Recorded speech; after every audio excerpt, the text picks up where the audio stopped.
And then, my doctor was always there kasi nga, sinabi ko, and we wanted to monitor kung anong ginagawa nito sa katawan. And hindi ko pinepake.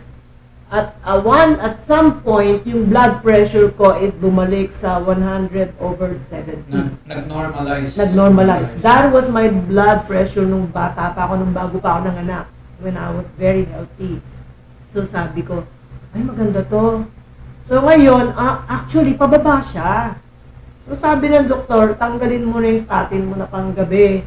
Kasi baka naman sabi ko nga, oo nga, kung may mga namatay sa taas, sabi ko, mamamatay naman ako sa baba, natakot din naman, wala nang hindi kinatakot. So inalis namin yung statin. And then, tuloy yung STC. Until sinabi niya sa akin na tanggalin mo na rin muna yung gamot sa hypertension.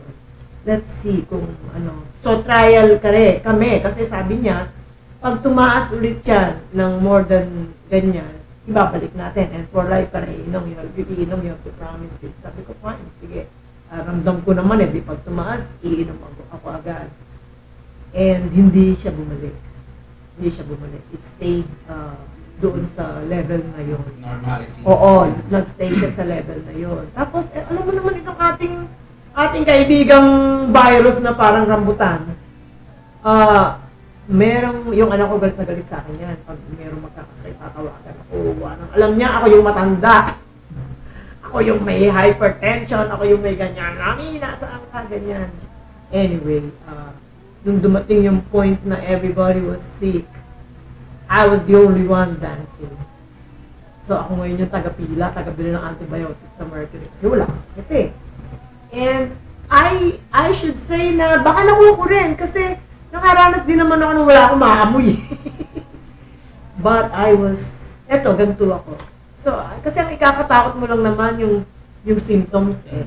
Kahit alam mong meron ka ng something, pag yung wala kang symptoms, wala kang fear. At the same time, that was the time na you were using STC already. Yeah, oo. I was using na. Gumagamit na ako. And yun na nga lang ang ginagamit ko eh. Wala na akong medication. Although on the side, meron akong mga, yung alam ko naman na hindi harmful, kagaya ng mga omega-3, mga supplements and all. Pero as of this hour, wala na akong iniinom na synthetics. Yeah. I should